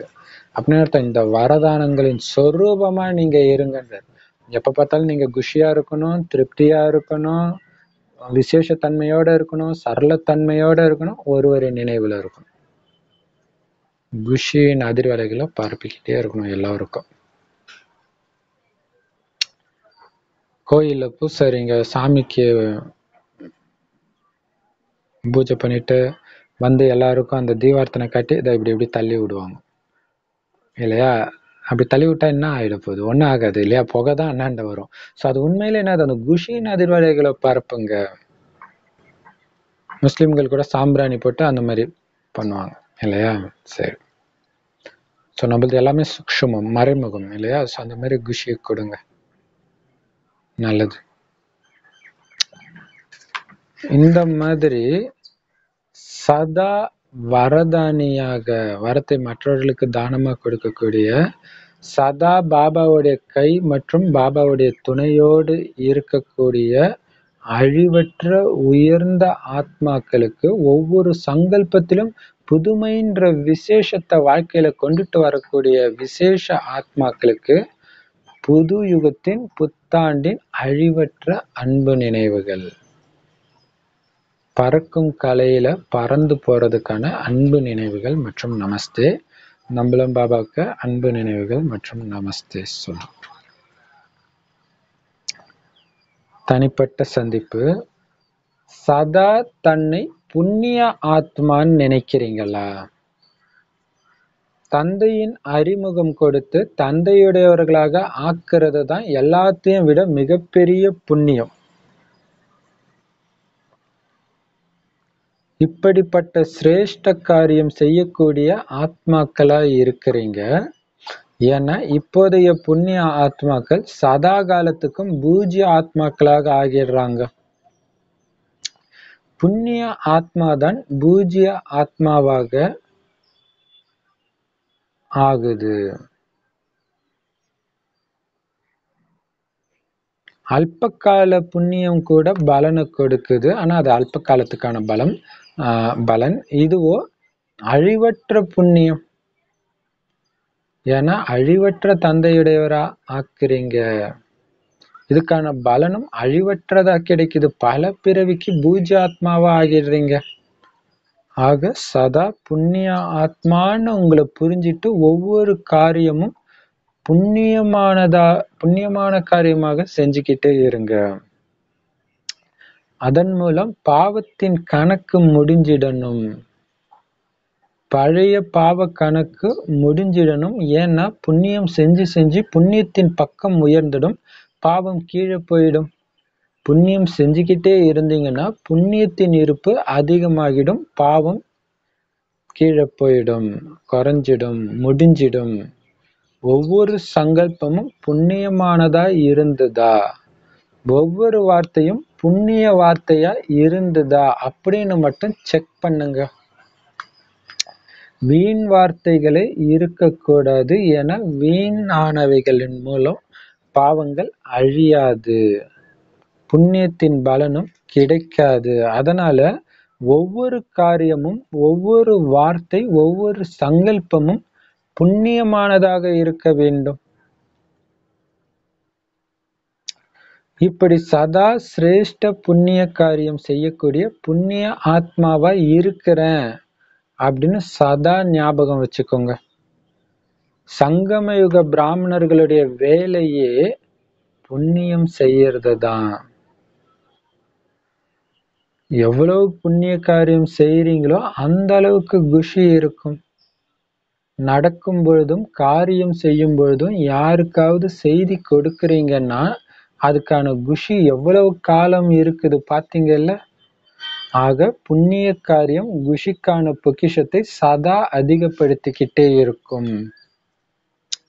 பாவ காரியங்களோ குஷிய அழிச்சிடுது. ஒருவேளை சில நேரங்கள்ல குஷி குறையுது அப்படின்னா அது ஒன்றும் பெரிய பாவமே இல்லை.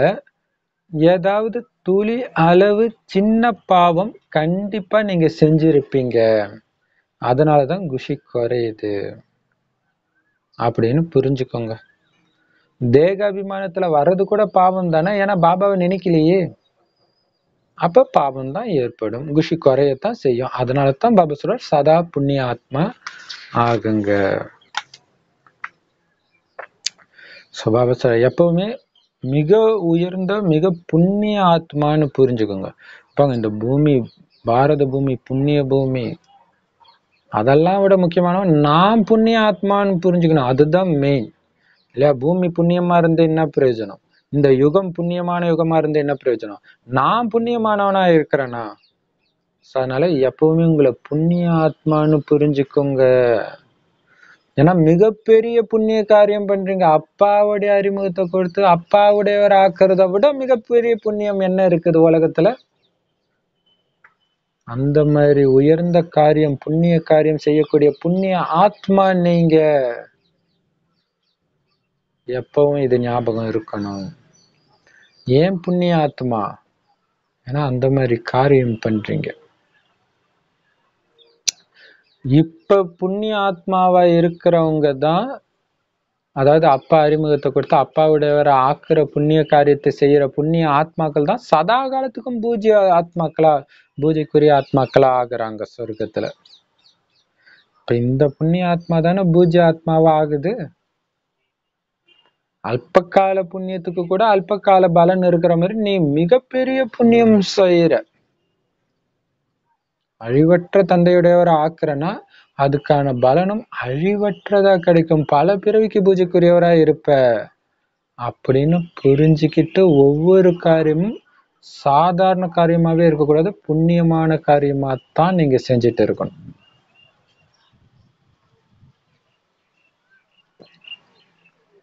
பாவத்தின் கணக்கே முடிஞ்சிடணும். உங்க மூலமா எந்த பாவமும் நடக்கக்கூடாது. சோ இது வந்து மிகப்பெரிய இலக்கு இல்லையா? என் மூலமா சின்ன பாவம், ஒருத்தரை பத்தி நெகட்டிவா நினைச்சா கூட பாவம். அட பாபா நினைக்கலனாலே பாவம்ன்றாரு இல்லையா? தேக உணர்வுல வந்தாலே பாவம். அதனால திடீர்னு என்னன்னே தெரியல, எனக்கு குஷியே இல்லை. ஏன் குஷி இல்லை? ஏன்னா தேக உணர்வுல வந்துட்ட, வீண் விஷயத்தை கேட்டுட்ட, ஏன் கேட்கிற? ஆனா இந்த மாயா உலகம் இருக்குது பாருங்க, புதுசா பாபா குழந்தை ஆகுறவங்க என்ன நீ எல்லாரும் மாதிரி கலகலப்பா என்னமோ பித்து பிடிச்சவன் மாதிரி இருக்கிறான். அவன் தான் பித்து பிடிச்சி இருக்கிறான். அமைதியா இருக்கிற நம்மள அப்படி சொல்லுவாங்க. ஏமாந்துடக்கூடாது. அமைதியா இருக்கிறத நினைச்சு வெக்கப்படக்கூடாது, பெருமைப்படணும். சுய தர்மத்துல இருக்கிறோம். அவங்களுக்கு தெரியல, தன்னிலை மறந்து இருக்கிறாங்க. சோ இந்த மாதிரி டெஸ்ட் பேப்பர் நிறைய பேருக்கு வருது இல்லையா? நானே அமைதியா இருக்கிற, பழைய மாதிரி இரு அப்படின்ட்டு ஹஸ்பண்ட் சொல்லுவாரு, குழந்தைங்க சொல்லும், சொந்தக்காரங்க சொல்லுவாங்க. ஸோ அதுக்குதான் முரளி தினமும் கேட்கறது. முரளி கேட்க கேட்கதான் நீங்க போறது கரெக்டான பாதைன்னு உங்களுக்கு தெரியும். இல்லாட்டினா நம்ம ஏதோ வித்தியாசமா இருக்கிறோமோ அப்படின்னு உங்களுக்கு தோண ஆரம்பிச்சிடும். முரளி ரொம்ப முக்கியம். முரளி மட்டும்தான் உங்க காதுல ஓடிட்டு இருக்குமே தவிர வெளி விஷயங்கள் உள்ளேயே சேர்க்காதீங்க. எந்த அளவுக்கு தனிமையில இருக்கணுமோ இருங்க.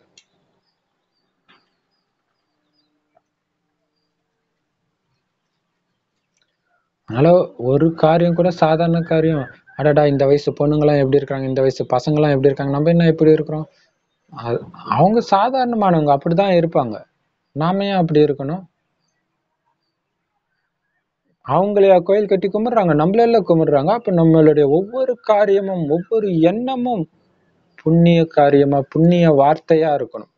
பாவத்தின் கணக்கு நம்ம பார்வையிலும் வரக்கூடாது, வார்த்தையிலும் வரக்கூடாது, எண்ணத்திலையும் வரக்கூடாது. அப்படி புண்ணிய காரியம் செய்ய செய்ய அந்த புண்ணியத்துடைய பக்கம் அதிகமாயிட்டே இருக்கும், பாவத்தின் பக்கம் குறைஞ்சிக்கிட்டே போய் சுத்தமா அழிஞ்சிடும். அதுக்கு என்ன பண்ணணும்? ஒவ்வொரு வார்த்தையும் புண்ணிய வார்த்தையா இருந்துச்சா, சாதாரணமா இருந்துச்சா, ஸ்ரீ நாராயணனுக்கு ஈக்குவலா இருந்துச்சா, சிவ பாபாவுக்கு ஈக்குவலா இருந்துச்சா, அவருடைய குழந்தை நான் அப்படின்னு பாபாவே நான் சொன்ன வார்த்தைகளை பார்த்து பெருமைப்படுற மாதிரி இருந்துச்சா, என் குழந்தையாக்கி இப்படி போய் பேசுதேன்னு அசிங்கப்படுற மாதிரி இருந்துச்சா அப்படின்னு செக் பண்ணுங்க. இதை மட்டும் செக் பண்ணிட்டே இருங்க. வீண் வார்த்தையே வரக்கூடாது. வீண் விஷயங்கள் மூலம் பாவம் ஏறுமே தவிர பாவம் அழியாது. அப்ப உங்களுக்கு புண்ணியத்தின் பலன் கிடைக்காது. புண்ணிய காரியமே செஞ்சாலும் வீண் விஷயம் பேசுறதுனால போயிடும். ஒரு சிஸ்டர் சொன்னாங்களே, நிறைய சேவை பண்ணோம், ஆனா அங்க இருக்கிறது இங்க பேசுறது, இங்க இருக்கிறது அந்த பிராமணனை தப்பா பேசுறது, அந்த பிராமணனை தப்பா பேசுறது, இதனால சேர்த்ததை விட அழிஞ்சதுதான் அதிகம். அதான் பாபா சொல்றாரு, வீண் விஷயத்தின் மூலம் பலன் கிடைக்காது குழந்தை. புண்ணியம் நீ செஞ்சாலும் அதோடைய பலன் கிடைக்காது. எப்படி? சேர்த்து வச்ச பாவமும் அழியாது, இப்ப நீ சேர்த்து வச்ச புண்ணியத்துக்கும் பலன் இல்லாம போயிடும் வீண் விஷயத்துல மாட்டிக்கிட்டேன்னா. இப்ப வீண் வார்த்தையே வரக்கூடாது. எவ்வளவு அப்ப நம்ம ரொம்ப யோசிச்சு யோசிச்சு பேசணும். நமக்கு துக்கமே கொடுத்தா கூட அவங்கள பத்தி நம்ம வீண் விஷயங்கள் பேசவே கூடாது. இவ்வளவு ஜாக்கிரதையா இருக்கணும். ஏன்னா பாவங்கள் அதிகமா தான் ஆகும் அதன் மூலமா. அதனால நான் செய்யற ஒவ்வொரு காரியமும் புண்ணியம் நிறைஞ்சதா இருக்குதா, ஒவ்வொரு வார்த்தையும் புண்ணியம் நிறைஞ்சதா இருக்குதா, என் வாயில இருந்து வர ஒவ்வொரு வார்த்தையும், நான் நினைக்கிற ஒவ்வொரு எண்ணமும் புண்ணியமானதா இருக்குதா, மற்றவர்களுக்கு நன்மை செய்யக்கூடியதாக நல்ல எண்ணம் நிறைந்ததா தான் இருக்குதா அப்படின்னு செக் பண்ணுங்க. இந்த மாதிரி சதா உயர்ந்த புண்ணிய காரியம் செய்யக்கூடிய புண்ணிய ஆத்மா நான் அப்படின்னு எப்பவுமே ஞாபகத்துல இருக்கணும். எவ்வளவு சூப்பர் இல்லையா? பெருமாள் கோயில்ல போனீங்கன்னா துளசி தீர்த்தம் கொடுப்பாரு. சோ அவருக்கு அதுவே ஒரு மிகப்பெரிய புண்ணியக்காரியம் செய்யற மாதிரி இருக்கும். எல்லாரும் அந்த பாவனையா வாங்குவாங்க. சோ அப்ப உண்மையான பிராமணர் நம்ம வாயில இருந்து வர ஒரு வார்த்தையும் தீர்த்தம் தான்.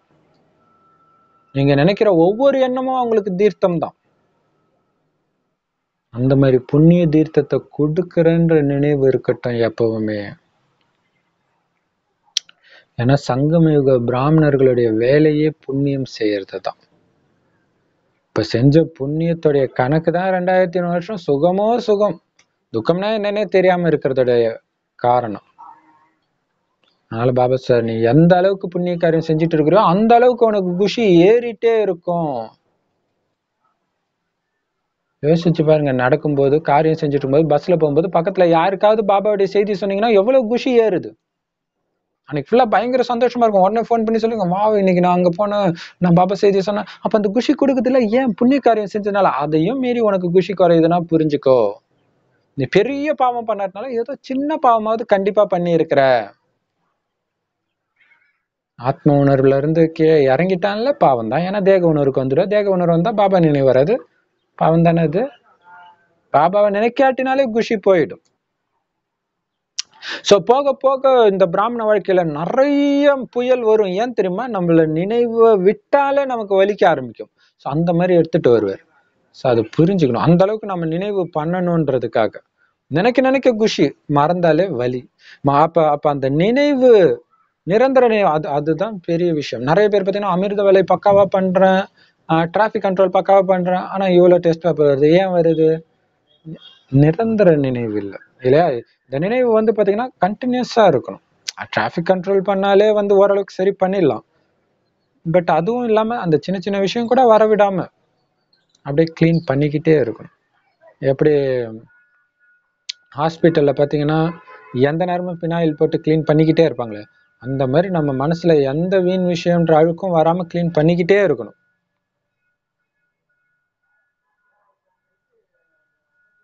ஆத்ம உணர்வுல இருந்துகிட்டே இருக்கணும். பாபா நினைவுல இருந்துகிட்டே இருக்கணும். பாபா நினைவுல இருந்தாலே இதயம் கிளீன் ஆயிடுச்சுன்னு அர்த்தம். ஸோ இதை ஞாபகம் வச்சுக்கோங்க. பாபா நினைவு இல்லாம இருக்கிறதே மிகப்பெரிய பாவம் தான் புரிஞ்சுக்கோங்க. அதனால சதா புண்ணிய ஆத்மாங்க, சதா புண்ணிய காரியம் பண்ணிக்கிட்டே இருங்க. உலகத்துக்கு சக்தி கொடுத்துக்கிட்டே இருங்க. ஸோ இதுக்கு ஒரு யுக்தி.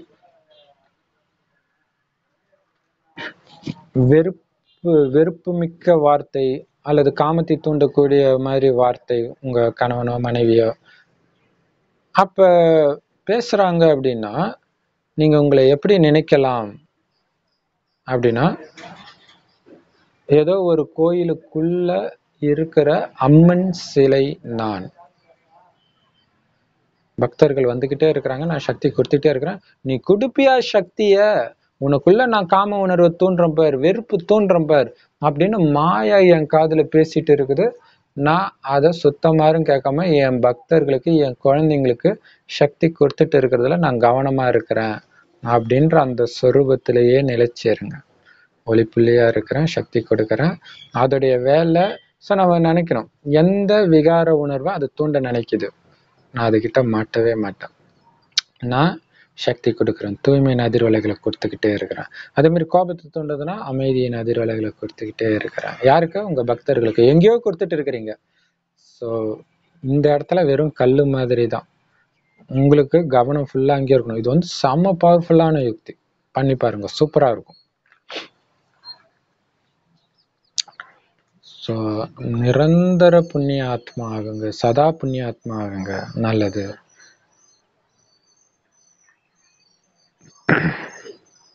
இரவு 12 மணிக்கு மேல பாபா நியூ இயர் வாழ்த்துக்கள் சொல்றார். நாலாபுறங்களிலும் உள்ள அன்பான செல்லமான சதா சேவதாரி குழந்தைங்களுக்கு சதா புது ஆர்வம், புது உற்சாகம் நிறைந்த வாழ்க்கைக்கான புத்தாண்டு நல்வாழ்த்துக்கள். சங்கமயுகம், புது யுகம். ஆக்சுவலா புது யுகம்னு ஒரு டிவியே இருக்குது இல்லையா? ஸோ அது ஆக்சுவலா நம்ம வைக்கணும் அந்த டிவியை. நம்ம டிவிக்கான பேரா இருக்கணும் புது யுகம் இல்லையா? சரி, ஏன்னா இது வந்து சூப்பரான பேர் இல்லையா? பீஸ் ஆஃப் மைண்ட்ன்றது வந்து ஒரு நமக்குன்னு ஒரு தனித்தன்மை வாய்ந்த ஒரு பேர் கிடையாது. அது எல்லாரும் யூஸ் பண்றவர் தான், அமைதியான மனம்ட்டு. பட் புது யுகம், ஆனா அவங்க அரசியல் சேனலுக்கு போய் அதை வச்சிருக்கிறாங்க. சரி, அப்ப புது யுகம்ன்ற அந்த வேர்டை வச்சா செமையா இருக்கும். அட்லீஸ்ட் பீஸ் ஆஃப் மைண்ட் டிவியை தமிழுக்குன்னே தனியா ஒரு டிவி வைக்கும்போது பீஸ் ஆஃப் மைண்ட்ன்றது புது யுகம்னு கூட வைக்கலாம். ஏன்னா சங்கம யுகம், புது யுகம். அப்ப அந்த பேரே சொல்லும் நம்ம என்ன போதிக்கிறோம்ட்டு இல்லையா? ஏன்னா சங்கம யுகம்னா அவங்களுக்கு புரியாது, ஏன்னா அஞ்ஞானிகளுக்கு தான் அந்த டிவி. பட் ஆனா புது யுகம். ஸோ இந்த புது யுகத்துல ஒவ்வொரு நிமிஷமும் புதுமை, ஒவ்வொரு எண்ணத்திலும் புதுமை, ஒவ்வொரு எண்ணத்திலும் ஒரு நொடியும் புத்தம் புது ஆர்வம், புத்தம் புது உற்சாகம் கொடுக்கணும். அந்த மாதிரி யுகம் உங்களுடைய யுகம். அந்த மாதிரி யுகத்துல புத்தாண்டு கொண்டாடுறீங்க இல்லையா? அதுக்கு பாபா சதா வாழ்த்துக்கள் கொடுக்கிறார். எப்பவுமே உங்களுக்கு அந்த வாழ்த்து வந்துகிட்டே இருக்குது. எல்லாமே உங்களுக்கு புத்தம் புதுசா அனுபவம் ஆகணும். அப்ப 5 வருஷம் முன்னாடி எனக்கு இந்த துரோகம் பண்ணோம், முந்தா நேத்து துரோகம் பண்ணோம், ஒரு வினாடியும் புத்தம் புதுசு. அது ஃபுல்லா மறந்துச்சு, அவ்வளவுதான், முடிஞ்சு போச்சு. கடந்தது ஆக்கிடுங்க. எல்லாம் புதுசு, எல்லாரும் நல்லவங்க, புத்தம் புதுசா வந்திருக்கிறாங்க. அப்ப தேவதைகள் இல்லையா? தேவதையாவே பார்க்கணும். அதுதான் ஆதி சமஸ்காரம்.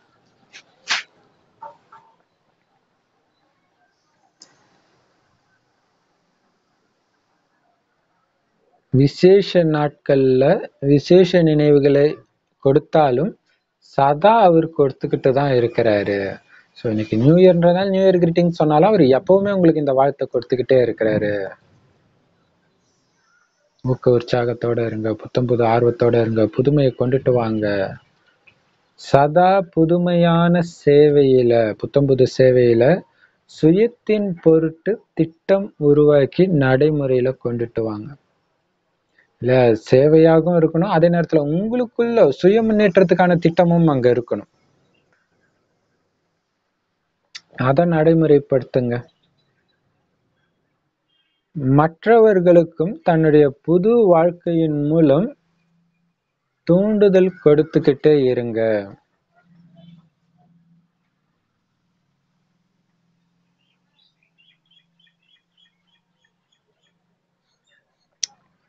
லண்டன்ல வசிக்கிறவங்க அல்லது அயல் நாட்டுல வசிக்கிறவங்க எல்லாருடைய அன்பு நினைவுகள் மற்றும் ஹாப்பி நியூ இயர் வாழ்த்து மடலை நான் அடைஞ்சேன், எனக்கு கிடைச்சிடுச்சு.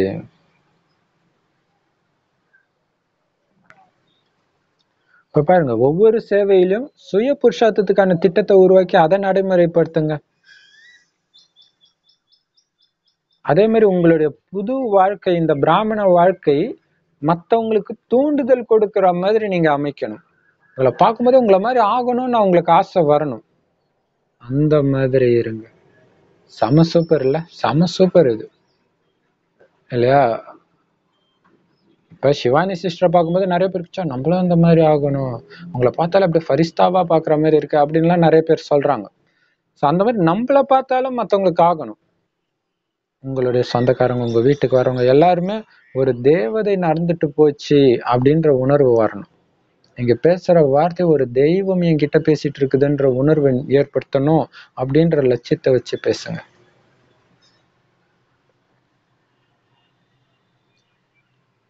ஸோ நிறைய பேர் எனக்கு வாழ்த்து மெடல் அனுப்பிச்சிங்க, லெட்டர் அனுப்புனீங்க, நிறைய கிஃப்ட் அனுப்பிச்சிங்க, சின்ன கிஃப்ட் பெரிய கிஃப்ட் எல்லாமே எனக்கு வந்து சேர்ந்துருச்சு. இந்த மாதிரி புது யுகத்துல மிக உயர்ந்த காரியங்களை செய்யக்கூடிய, புது யுகத்தை உருவாக்கக்கூடிய குழந்தைங்களுக்கு விசேஷமாக வரதானங்கள் சகிதமாக புத்தாண்டுக்கான வாழ்த்துக்களை பாப்தாதா கொடுத்துக்கிட்டே இருக்கிறார். வரதானங்களோடு சேர்த்து வாழ்த்துக்களையும் கொடுக்கிறார். மிக உயர்ந்த காரியம். வரதான மாலையே போட்டேன்னாரு இல்லையா? இப்ப அங்க திவ்யா சிஸ்டர் இதை கேட்கும்போது ரொம்ப சந்தோஷப்படுவாங்க. அவங்க வரதான மாலைன்னு அவங்களுக்கு தோணிச்சு, பாபா அதையே போட்டிருக்கிறார். எல்லோரும் ரொம்ப அன்பா மற்றும் நல்ல முயற்சியோட சேவை செஞ்சிட்டு இருக்கிறீங்க. மேலும் சதா சேவையில பிஸியா இருந்து மற்றவங்களுக்கும் சேவையின் மூலம் தந்தையின் ஆஸ்திக்கு அதிகாரிகளா ஆக்குறீங்க.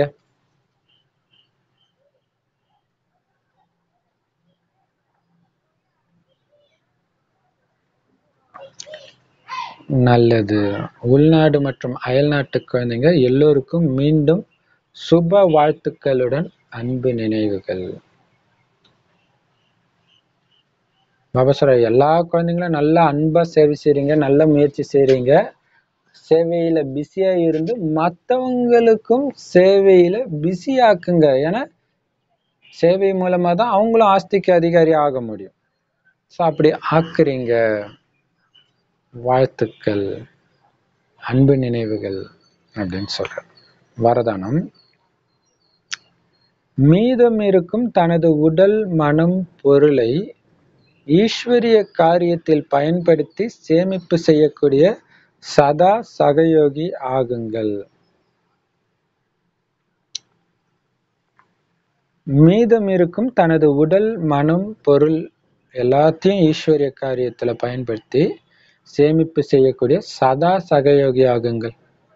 அதுக்கு விளக்கம், கோவர்தன மலையை தூக்குறதுல ஒவ்வொருத்தரும் ஒரு விரல் கொடுத்ததை நினைவு சின்னத்துல காமிச்சிருக்கிறாங்க. இது உண்மையிலே பாபா சேவையில நீங்க கொடுக்கிற உதவியுடைய அடையாளம். சித்திரத்துல தந்தையின் துணையாகவும் காமிக்கிறாங்க, சேவையும் காமிக்கிறாங்க. இப்ப குழந்தைகளாகிய நீங்க பாப்தாதாவுக்கு உதவியாளர் ஆகி இருக்கிறீங்க.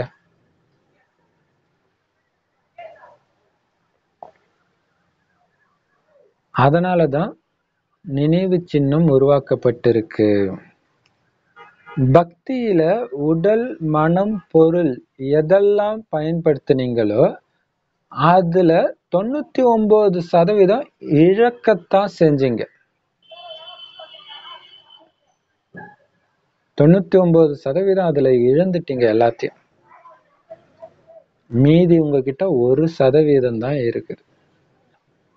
அதை இப்ப உண்மையான உள்ளத்தோடு ஈஸ்வரிய காரியத்துல பயன்படுத்தினீங்கன்னா அது பல கோடி மடங்கு சேமிப்பாகிடும். ஸ்லோகன், பணிவோடு இருக்கிறவங்களுக்கு தானாவே எல்லோர்கிட்ட இருந்தும் மரியாதை கிடைக்கும். சரி, வரதானம்.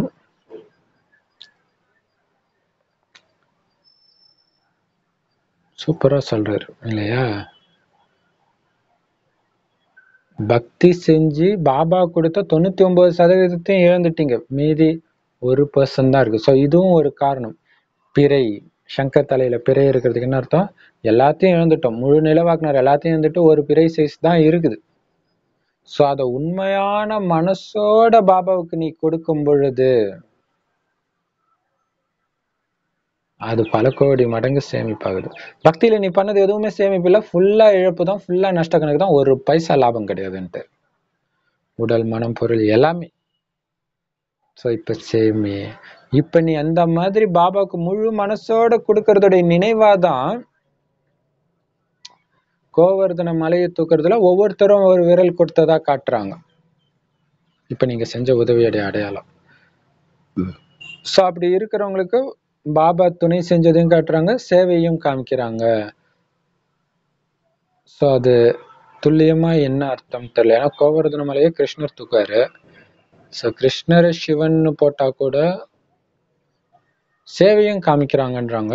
சோ துல்லியமா நமக்கு அது தெரியல. அந்த நேரம் மத்தவங்க ஏதோ சேவை செய்வாங்களா என்னன்னு தெரியல. சரி. சோ இப்ப நீங்க பாப்தாதாவுக்கு உதவியா இருக்கிறதுனாலதான் அந்த நினைவு சின்னம் உருவாகி இருக்கு. இப்ப பண்ற உதவி பக்தியில பண்ணது கிடையாது. அது ஃபுல்லாவே நஷ்ட கணக்கு. அப்ப நீங்க பயன்படுத்தின உடல் வேஸ்ட், மனம் வேஸ்ட், பொருள் வேஸ்ட்.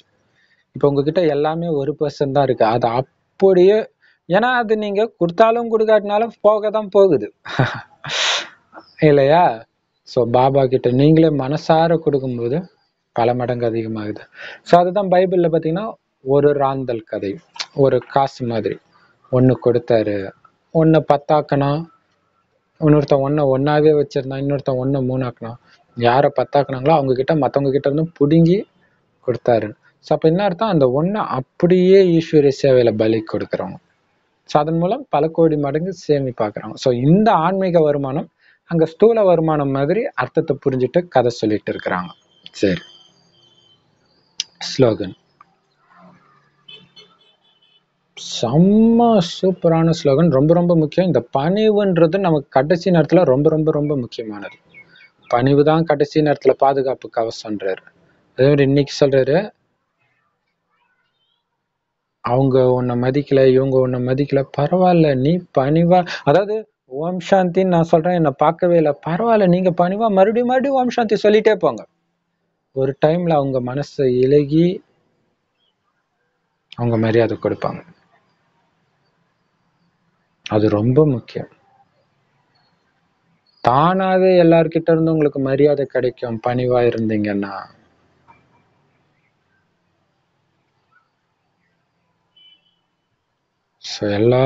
இவங்க மதிக்கல, அவங்க மதிக்கல, நீங்க மதிங்க. பாபா சொல்ற எந்த காரணத்தை கொண்டும் மரியாதைய குறைச்சிடாதீங்க. எவ்வளவு துக்கம் வேணாலும் கொடுக்கட்டும். அப்பதான் கடைசியில அவங்க கிட்ட இருந்து உங்களுக்கு சர்டிபிகேட் கிடைக்கும். அது ரொம்ப முக்கியம்.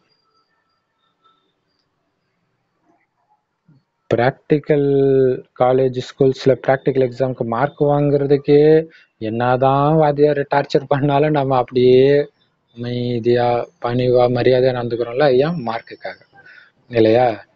ஸோ இங்க நிஜமாகவே நீங்க பணிவா இருந்தீங்கன்னா கண்டிப்பா உங்களுக்கு மரியாதை கிடைக்கும். அது ரொம்ப முக்கியமானது. இல்லாட்டினா யாருக்கிட்ட நீங்க மரியாதை இல்லாம நடந்தீங்கன்னா உங்க கூட இருக்கிறவங்கள நாளைக்கு நமக்கும் இப்படிதான் அவன் பேசுவான் அப்படின்ட்டு விட்டு போயிடுவாங்க. அதனால யாரு பணிவா இருக்கிறாங்களோ அவங்களுக்கு தான் எல்லார்கிட்ட இருந்தும் மரியாதை நாலாபுரத்துல இருந்தும் வரும். ஓம் சாந்தி. Love you BapDada. Thank you BapDada. புண்ணிய ஆத்மான்னு உணருங்க. அதுதான் மெயின் இன்னைக்கு வாணி இல்லையா? ஓம் சாந்தி.